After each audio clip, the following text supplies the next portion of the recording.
বেলা ছাড়িয়ে সন্ধে নেমে আসছে, আর আকাশ তার হোস্টেলের দিকে হেঁটে চলছে। যেতে যেতে বারে বারে এদিক ওদিক তাকাচ্ছে। তার মনে হতে লাগলো যেন সন্ধে নামারই নাম নেই, অথচ সন্ধে তো হয়েই গেছে, তবুও যেন বেলা ফুটে আছে। এই করতে করতে আকাশ হোস্টেলের দিকে চলেই এলো। তারপর আকাশ হোস্টেলের সামনে এসে দাঁড়িয়ে কিছুক্ষণ তার হোস্টেলটাকে উপর থেকে নিচ পর্যন্ত ভালো করে দেখতে লাগলো। হালকা অন্ধকার গায়ে মেখে বাড়িটা যেন থমথমে দাঁড়িয়ে আছে। অন্য দিনের থেকে আজকে কেন যেন অন্যরকম লাগলো। তাই দেখে আকাশের কিছুটা ভয় পেতেও লাগলো। তবুও সেগুলো উপেক্ষা করে সে হোস্টেলের মধ্যে প্রবেশ করলো।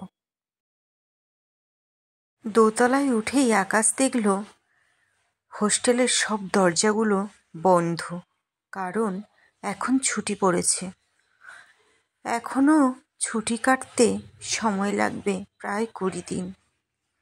কিন্তু আকাশ তার প্রয়োজনীয় কিছু কাগজপত্র তার রুমে ফেলে গেছে, তাই তাকে আসতে হয়েছে আবার।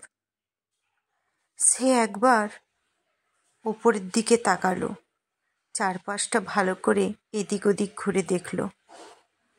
আজকে যেন বড়ই চুপচাপ, কিন্তু সেই চুপচাপের মধ্যেও কোথায় যেন কিছু একটা আওয়াজ হচ্ছে, সে বুঝতে পারল।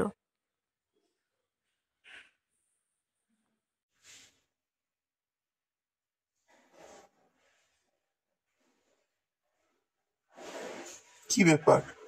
এখন তো এখানে কেউই নেই। চারপাশে সব জায়গায় দেখলাম বন্ধ দরজা। তাহলে এই আওয়াজ কোত্থেকে আসছে? কেউ কি তাহলে ফিরে এসেছে? মনে হচ্ছে আওয়াজটা উপর থেকে আসছে। একবার কি যাব, গিয়ে দেখবো? যাই, গিয়ে দেখি কিসের আওয়াজ, কে এলো, আবার চোর টোর ঢুকেছে? না, এটা তো চোরের কোনো কিছু মনে হচ্ছে না।